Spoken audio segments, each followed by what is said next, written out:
하나님의 말씀 사무엘하 6장 12절로 15절 말씀까지 우리 한 목소리로 함께 받도록 하겠습니다. 어떤 사람이 다윗 왕에게 아뢰어 이르되 여호와께서 하나님의 궤로 말미암아 오벳에돔의 집과 그의 모든 소유에 복을 주셨다 한지라.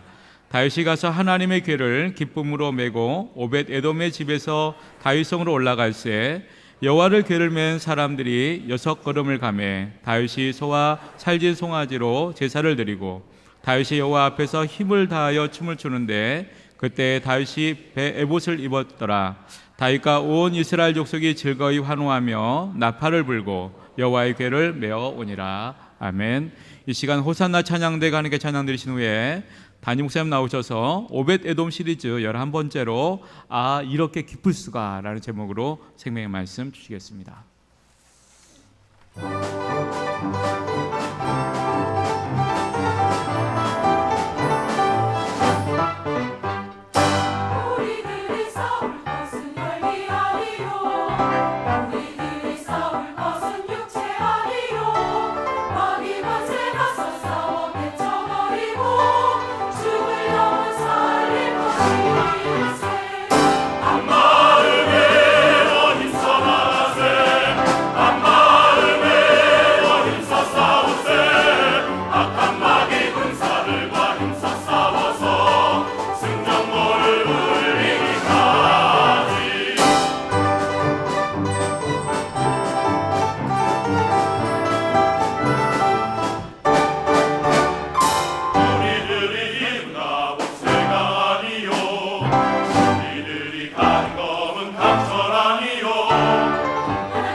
할렐루야!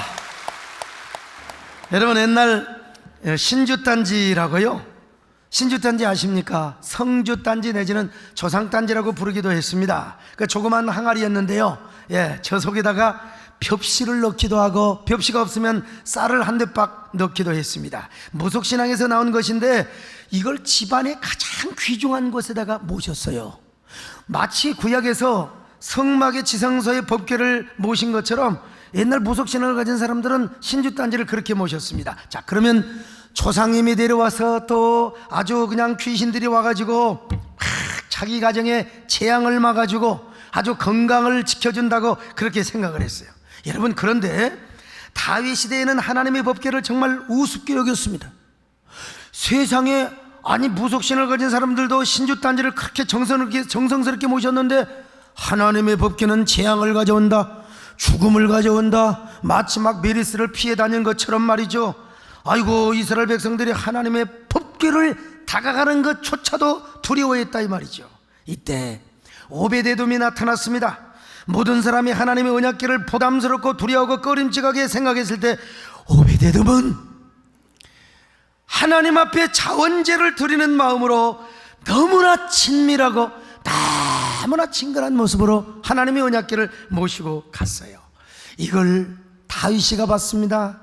도전을 받았습니다. 이야, 세상에 오베데돔 어쩌면 저렇게 담대하게 법궤를 모셔갈 수 있단 말인가? 이 난리통에 저렇게 기쁜 마음으로 법궤를 모셔갈 수 있단 말인가? 참으로 대단한 사람이구나. 정말 믿음의 대장부구나. 그런데 여러분, 더 도전을 받았습니다. 더 도전을 받은 사건이 있었느니 뭐냐? 오베데돔이 하나님의 법궤를 자기 집으로 모셔가니까 오베데돔이 아내와 아들들과 며느리까지 나와서 하나님의 법궤를 사모하는 거예요. 그 법궤 안에 사실 만나 항아리, 또 십계명의 두 돌판, 그리고 모세의 쌍난 지팡이가, 아론의 쌍난 지팡이가 있었다고 했잖아요. 여기에 대한 교훈을 과연 얼마나 알고 있었을까? 오베데돔이, 그건 누구도 모릅니다. 그럼에도 불구하고 오베데돔은 정말 하나님의 법궤를 존중히 여기는 마음으로 모시고 갔어요. 거기다가 그의 아내와 그리고 그의 며느리와 모든 자식들이 나와가지고 춤을 추면서 환영을 했다는 것입니다. 물론 성경에는 자세하게 나와 있잖아요. 그러나 유대 전통에 보니까요, 그 오베데돔의 가족들까지 하나님의 언약궤를 사모했다는 것입니다. 환영했다는 거예요. 온 이스라엘 백성, 특별히 저 레위인과 제사장들까지도요, 하나님의 법궤를 모시는 것을 부담스러워하고 꺼림칙하게 여길 때 온 가족이 나와서 춤을 춘다. 이거 여러분 대단한 겁니다. 저도요, 남이 하지 않은 거 하나님의 영광을 위하여 막 총대를 메고 제가 일을 하면 제일 먼저 반대하는 사람이 누구냐? 우리 집사람이요. 당신이 무슨 뭐 한국교회 대표자냐고 앞으로 되면 될 거 아닙니까? 인간적으로 물론 저를 생각해서 하는 소리겠지요. 그런 것처럼 오베데돔이 하나님의 언약궤를 집으로 모셔가면 오베데돔의 아내와 자녀들이 은근하게 부담스럽게 여기고 꺼림칙하게, 아이고 여보, 하고 말이요, 그 다윗왕한테 맡기지 뭐 당신이 이런 일을 하느냐고, 당신이 꼭 이런 일을 해야 되겠느냐고 그렇게 할 수가 있어요. 그런데 오베데돔의 아내와 자녀와 며느리까지 와서 박수를 치며 환영을 하는 겁니다. 여보 잘하셨어, 아버님 잘하셨습니다. 하나님의 언약궤를 우리 집에 모신 것은 가문의 영광이고 정말로 축복입니다. 이제 우리는 가문의 영광을 이루고 축복의 명문가를 이룰 것입니다. 여보, 그러니 잘 선택하셨습니다. 아버님 정말 잘 선택하셨습니다. 그러면서 마누라와 며느리가 춤을 추는 겁니다. 여러분, 우리 함께 이 찬양을 우리가 오베데돔과 그의 마누라와 며느리가 되어서 여러분 하나님을 찬양하는 마음으로 불러보십시다. 여러분, 주의 은혜에 주님 복에 환영합니다. 이 소망에 기쁘면 당했어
것이 아니라 하나님의 법궤를 얼마나 잘 섬겼는지 몰라요. 여러분, 여러분에게 어떤 사명이 주어지고 언약궤를 빌 만한 특권이 주어질 때 그걸 영광으로 생각하시기 바랍니다.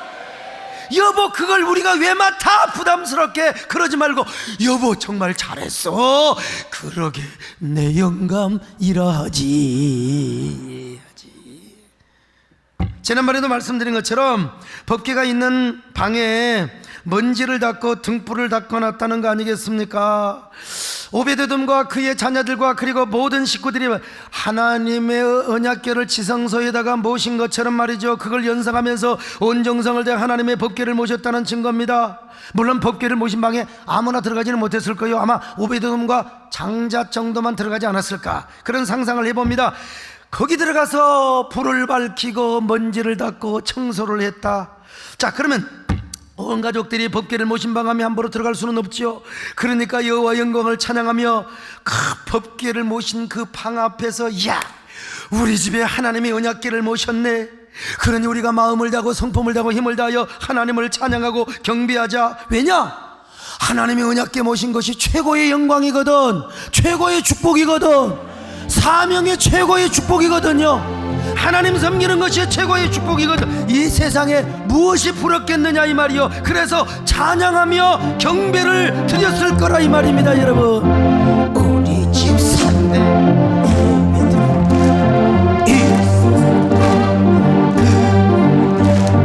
우리 집 산대 하나님께 경배를 드립니다.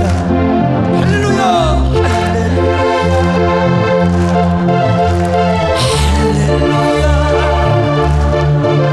얼씨구나 좋다 지와자 주님께 경배. 할렐루야 할렐루야 할렐루야.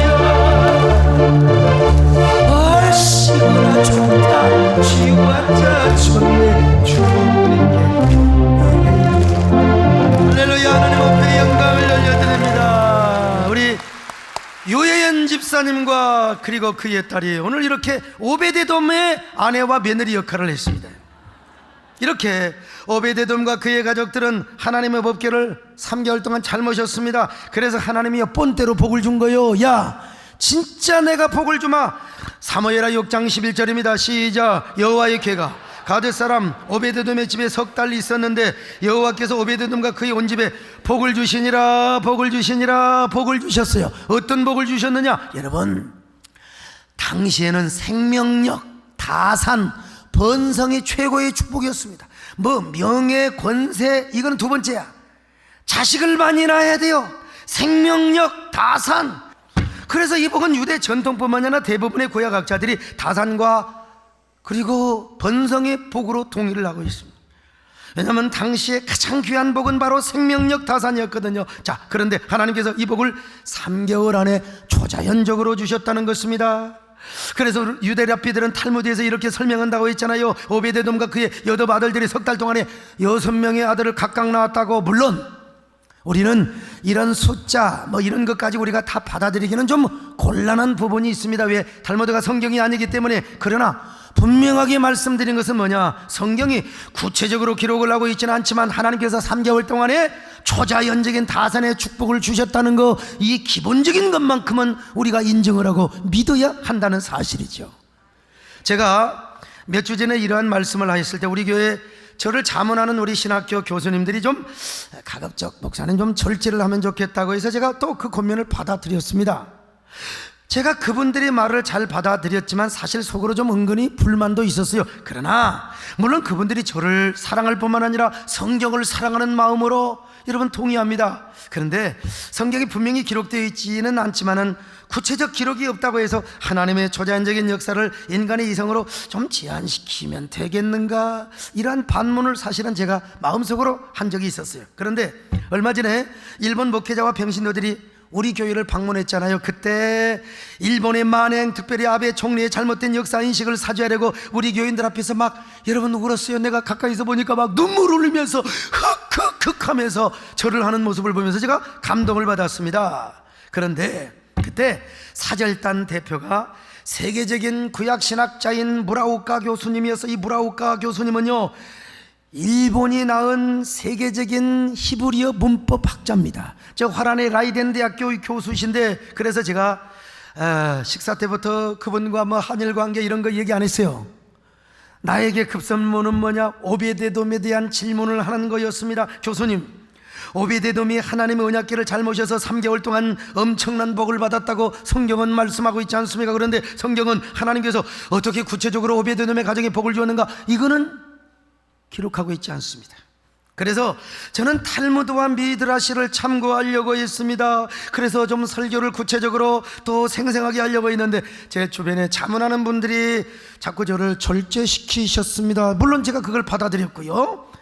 물론 탈무드나 미드라시는 성경이 아니라는 사실을 나는 누구보다 개혁신학을 공부한 사람이기 때문에 잘 알고 있습니다. 그러나 분명한 것은 성경에서 3개월 동안 하나님께서 복을 주셨다고 하지 않습니까? 그리고 그 복을 당시로서도 다산요, 생명력, 번성이 최고의 축복인데 오늘날 유대 랍비들뿐만 아니라 대부분의 구약 신학자들이 다 다산이라고 동의를 하고 있습니다.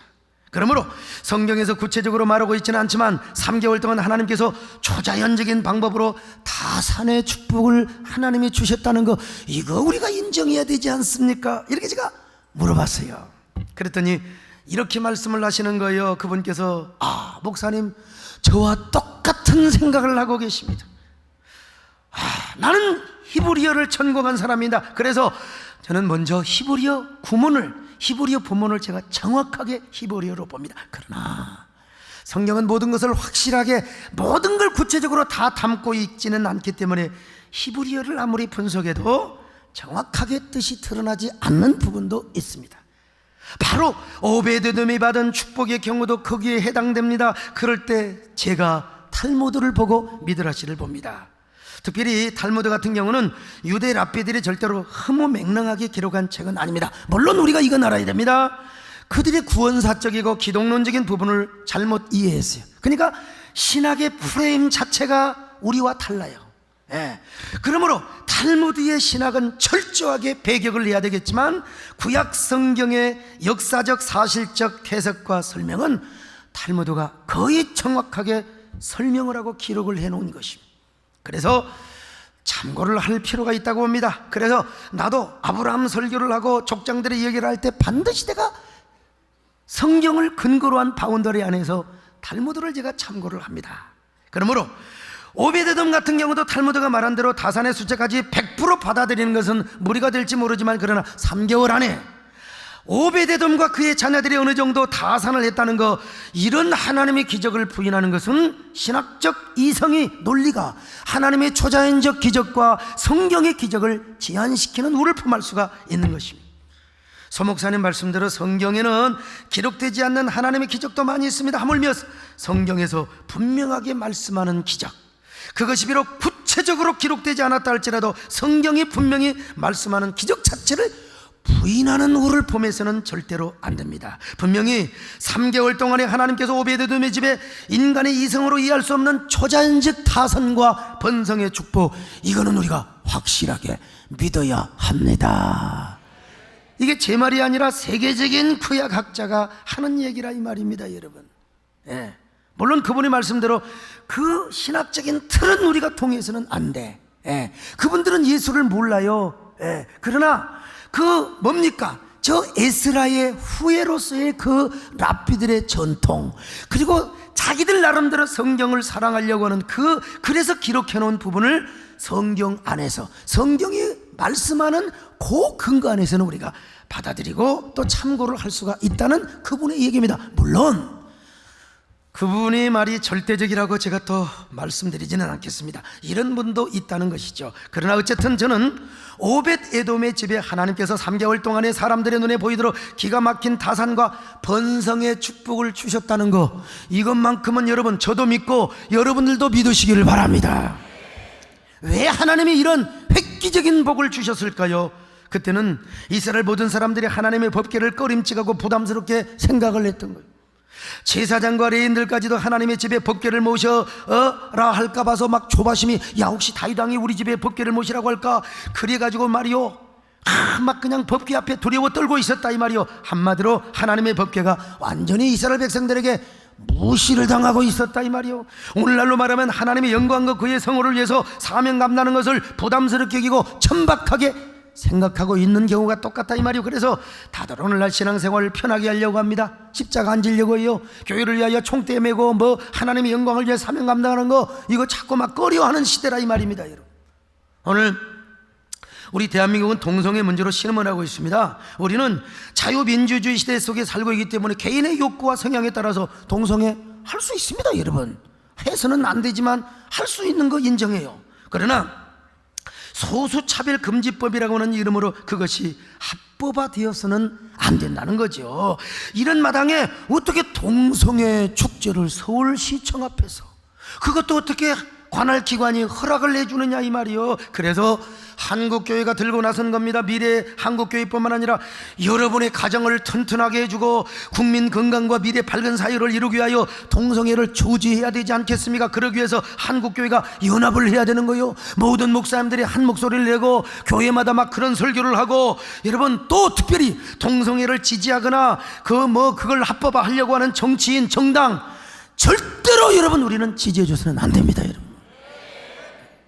만약에 이 동성애법이 통과되어 버리면 우리 대한민국도 영국 따라가고 프랑스, 여러분 프랑스의 자살의 길을 우리도 걷게 되는 거예요. 교회는 항상 사회적 저항인자와 그리고 항체 역할을 해야 된다고 했잖아요. 물론 우리가 전도하고 기도해야 된다니까요. 그러나 이런 거 나하고 상관없다, 직접적으로 상관없다 그래서 회피하는 거, 솔직히 말해서 이것도 당시에 하나님의 언약궤 모시는 걸 꺼려하고 두려워하는 인간들과 다를 바가 없다고 저는 확신합니다. 아이고 오베데돔이여, 스스로 총대를 메고 자원제를 드리는 마음으로 언약궤를 모시는 거예요. 그리고 3개월 동안 언약궤를 얼마나 잘 모셨는지 몰라요. 그랬더니 하나님이 막 본때로 복을 주시는 거예요. 본때로요. 에이 이놈들아, 니들이 나의 언약 백성들이라고 도대체 언약 백성이 되어가지고 나와 나의 임재와 언약을 상징하는 언약궤를 내팽개쳐버려? 그러니 니들은 오베데돔의 뒤나 빨아먹어라.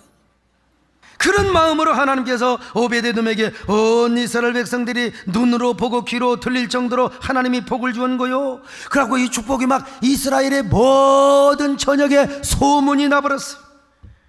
그리고 그 소문은 다윗 왕에게도 누군가를 통하여, 아마 어떤 내시를 통하여, 환관을 통하여 아마 보고가 되었을 거예요.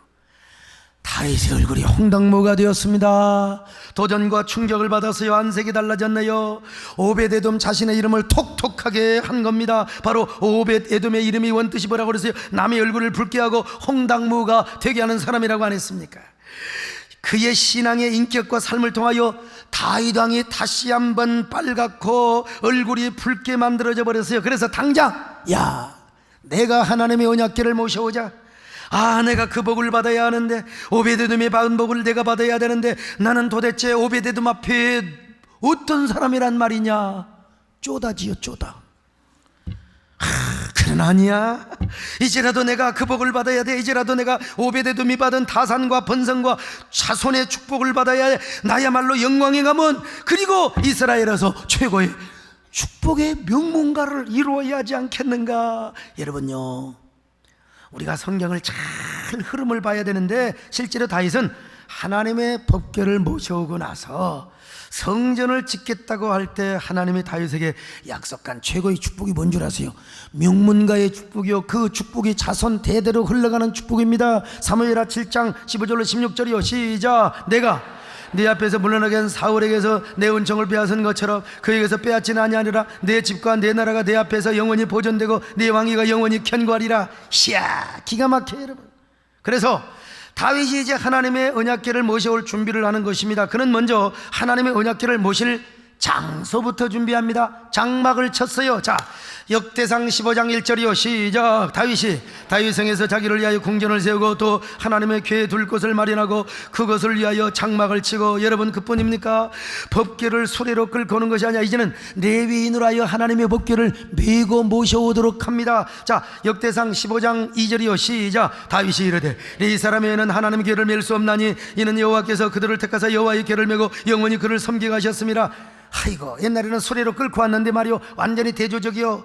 그리고 처음에는 천부장, 백부장 말이요, 이런 정치적인 지도자와 의논을 하였는데, 이번에는 종교 지도자, 즉 레위 사람과 제사장과 함께 이 일을 의논했단 말입니다. 자, 역대상 15장 11절로 12절이요. 시작. 다윗이 제사장 사독과 아비아다를 부르고 또 레위 사람 우리엘과 아사야와 요엘과, 자 보세요, 이거 어쨌든 간에 보세요. 제사장과 함께 레인과 함께 의논을 했다는 거 아니겠습니까, 여러분? 그래서 마침내 모든 준비가 끝나자 다윗은 이스라엘과 저 제사장 레위인 그리고 악기 연주하는 자들 백성들과 함께 오벳 에돔의 집으로 갑니다. 그리고 하나님의 법궤를 메고 다윗성으로 향합니다. 그때 하나님께서 다윗에게 얼마나 큰 기쁨을 주셨는지 몰라요. 오늘 성경도 다윗이가 기쁨으로 여러분 법궤를 메고 다윗성으로 향했다고 했습니다. 자, 사무엘하 6장 12절입니다. 시작. 다윗이 가서 하나님의 궤를 기쁨으로 메고 오베드돔의 집에서 다윗성으로 올라갈세. 그랬어요. 기쁨으로 맸다 이 말입니다. 여기서 기쁨이라는 단어는 히브리 말로 심카라는 말이에요. 뭐 카도 그렇고 가르침이 나오도록 심카 말이에요. 이것은 내면적인 기쁨이나 신령한 기쁨을 말하는 것입니다. 육체적인 기쁨이나 세상적인 즐거움이 아니란 말이요, 하나님만이 주시는 하나님과 관계된 거룩하고 신령한 기쁨이요, 이 기쁨이 오늘 여러분에게도 임하시기를 바랍니다.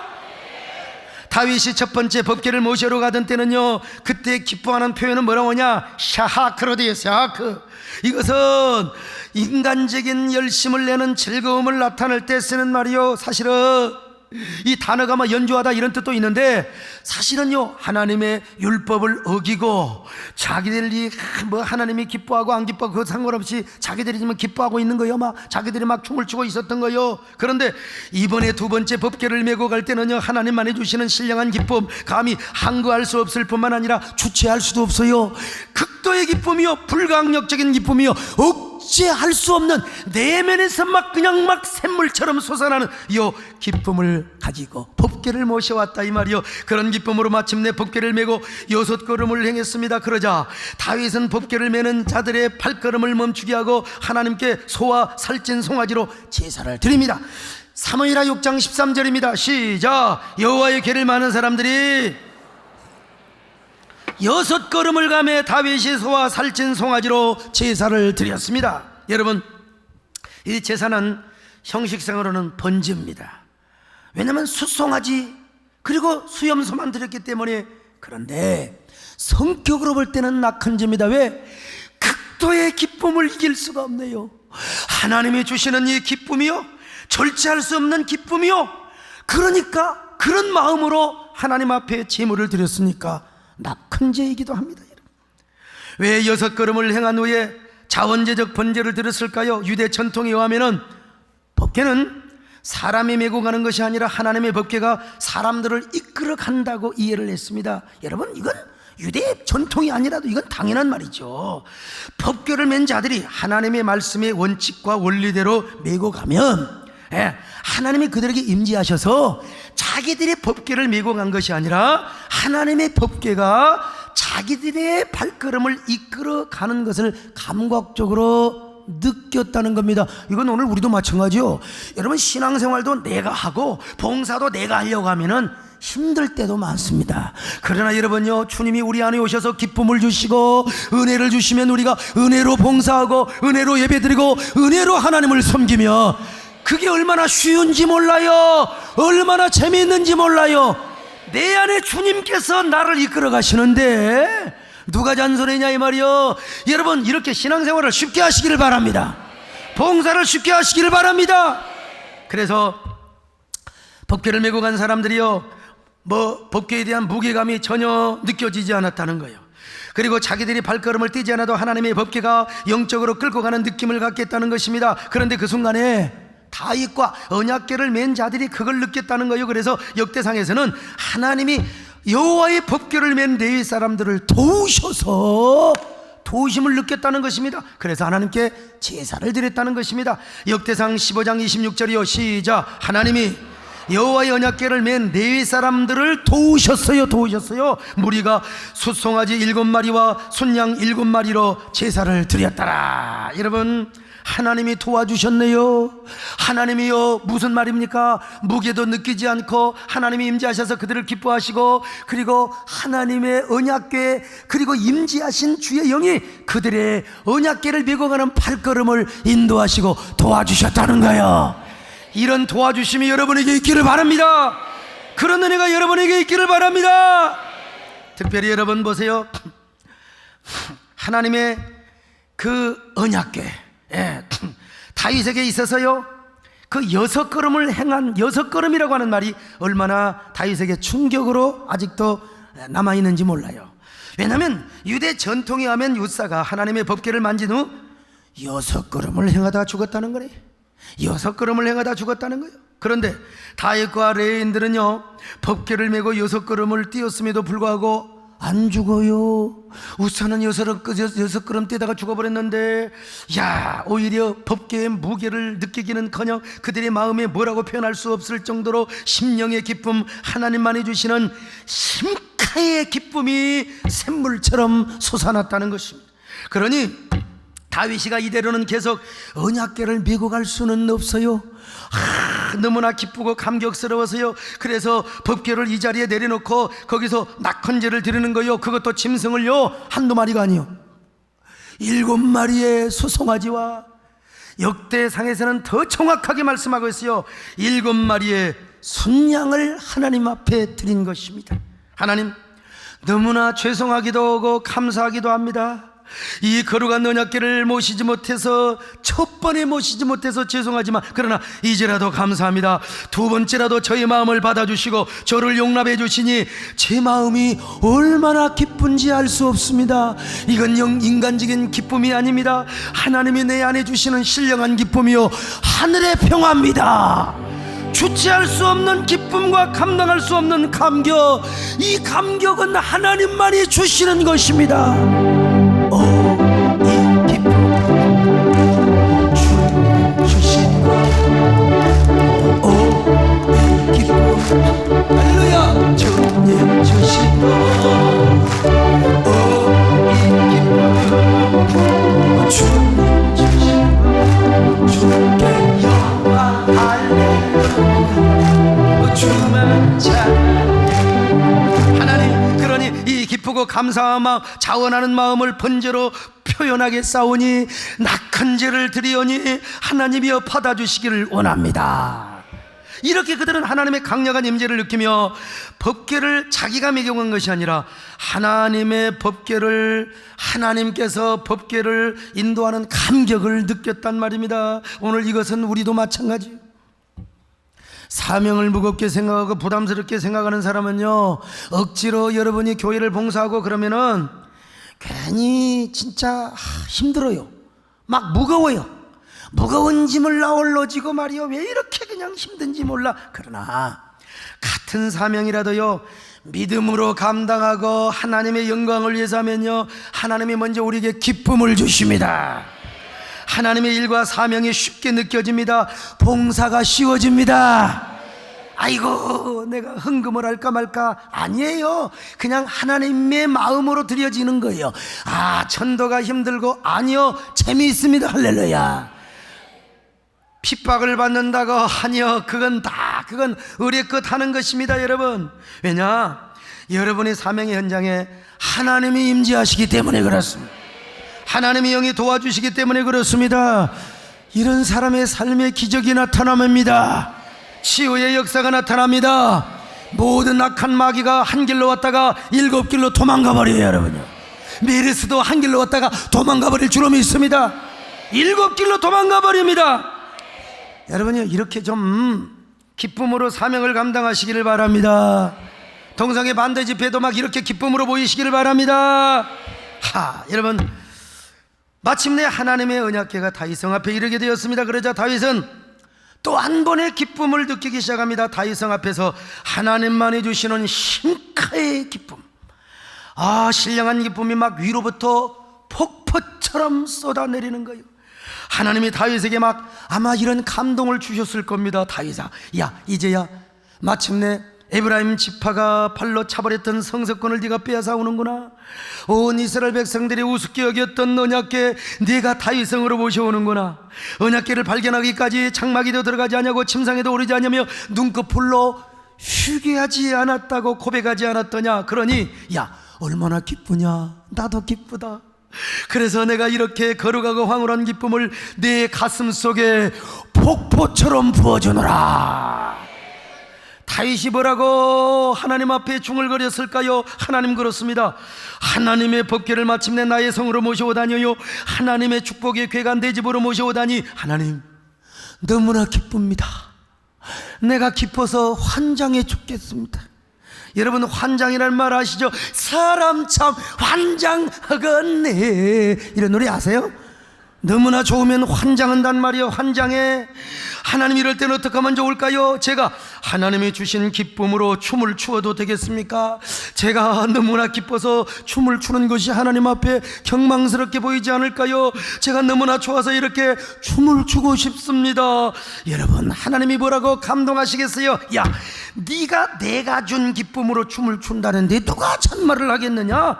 네가 육신적인 기쁨으로 춤을 추는 것도 아니고 내가 주는 거룩한 희락과 신령한 기쁨으로 춤을 춘다는데 누가 잔소리요? 네가 술을 먹고 술 취해서 흥청망청 추는 것도 아니고 내가 좋고 나의 언약궤가 좋아서 춤을 춘다는데 누가 상관하겠느냐? 춤 추려면 춰버려라. 그래서 다윗이가 춤을 추는 거예요. 하나님이 저를 어떡합니까? 아샤, 언약궤가 좋은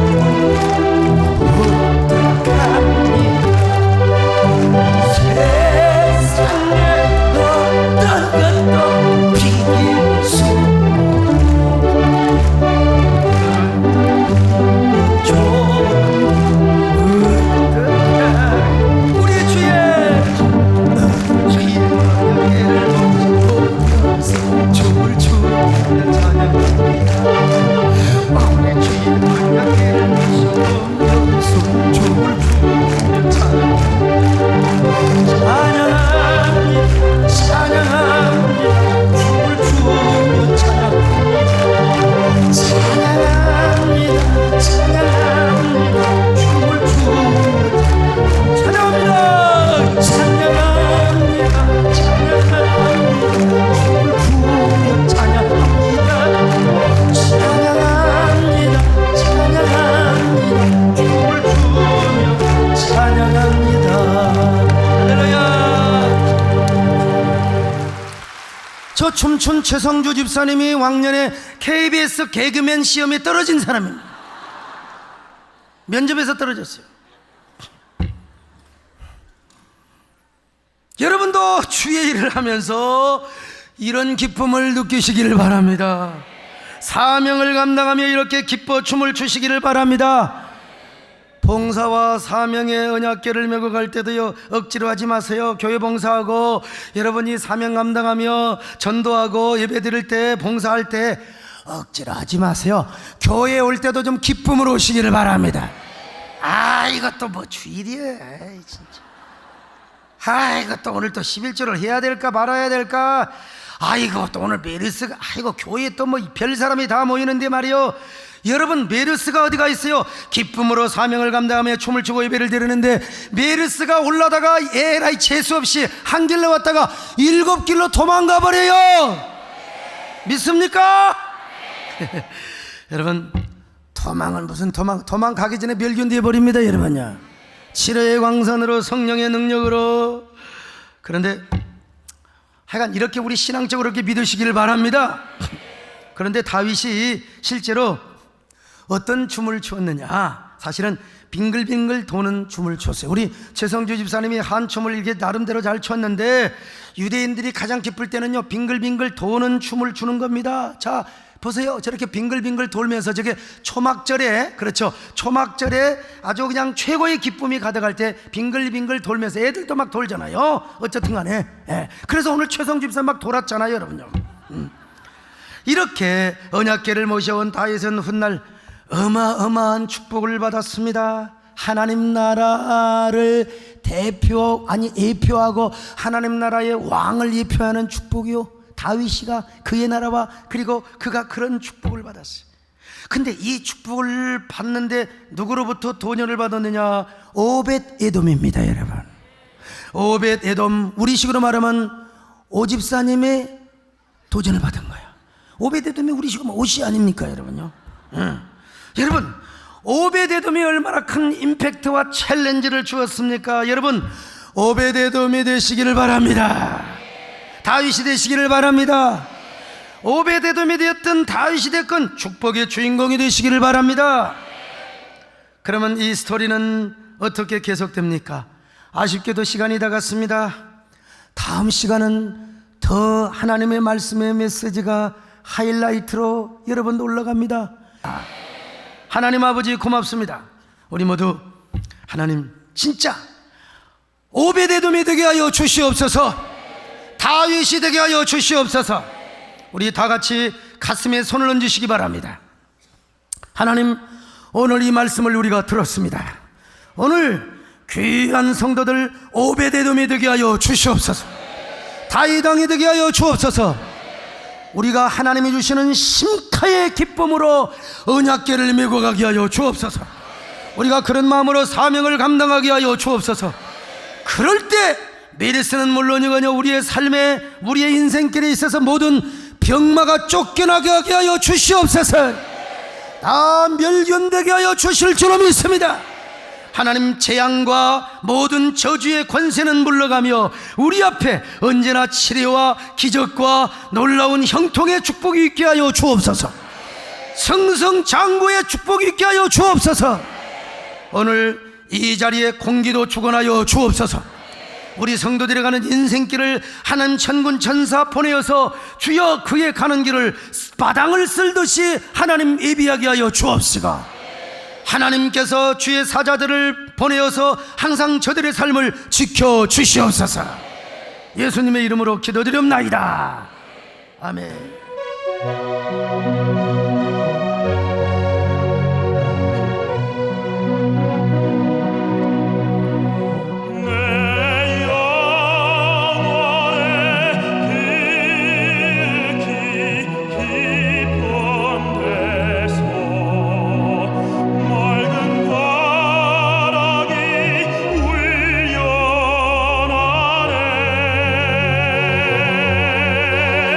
하늘 걱정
대보교구 우미정 집사입니다.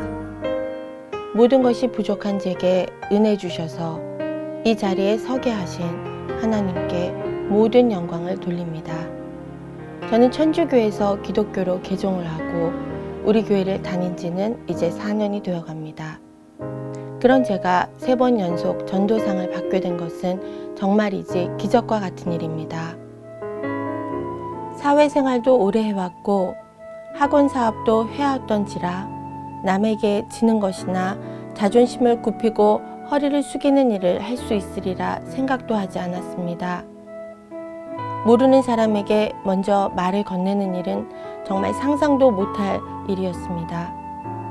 그런 제가 무슨 도움이 될까 싶었지만 순장님의 말씀에 순종하는 마음으로 전도 모임에 참석하게 되었습니다. 처음에는 내 열심이었습니다. 그래서 금방 좌절을 하게 되었고 전도는 정말 힘들구나 하는 생각을 갖게 되었습니다. 그런데 하나님께서 오랜 기다림 끝에 첫 열매를 맺게 하셨습니다. 어느 날 한 통의 전화가 걸려왔습니다. 다름이 아니라 노방 전도를 통해 만났던 분이 먼저 교회를 어떻게 가야 하냐고 묻는 전화였습니다. 그때의 감격은 정말 이루 말할 수가 없었습니다. 너무 기쁜 나머지 새가족 등록을 쓰러 올라갈 때까지 온몸이 기쁨으로 떨렸습니다. 그 기쁨은 뭐라 설명할 수가 없었습니다. 정말 세상이 줄 수 없는, 세상이 알 수도 없는 가장 값진 것이었습니다. 하나님께서는 그렇게 제게 가장 중요한 전도의 기본을 알게 하셨습니다. 그것은 바로 제 경험과 지식, 내 자질, 그 어떤 것도 필요치 않다는 것입니다. 이미 수많은 이들이 길을 내어놨습니다. 그저 그 발자취를 따라 가기만 하면 되었습니다. 많은 말도 필요 없었습니다. 주보 한 장 건네고 목사님 이름, 교회 이름만 건네면 되는 것이었습니다. 그 자리에만 있으면 하나님께서는 당신이 예배하신 영혼들을 붙여주셨습니다. 그리고 정말 주님이 필요한 수많은 영혼들이 전하는 자들을 기다리고 있다는 것을 알게 되었습니다. 제가 만난 분 중 어느 할머니는 거동이 불편한 분이었습니다. 예배를 드리고 싶어하는 그분을 모시기 위해 아이들용 썰매를 가지고 끌어다가 함께 예배를 드렸습니다. 오히려 제게 고맙다며 예배에 나오심을 기뻐하시는 그분을 보니 제 안에 기쁨이 충만했습니다. 그리고 전기 공사를 하다가 두 팔을 잃게 된 아저씨가 함께 예배를 드리면서 그 기쁨의 감동을 어깨를 흔들며 표현하시는 모습을 보며 이렇게 귀한 영혼들을 만나게 하심이 감사해 얼마나 울었는지 모릅니다.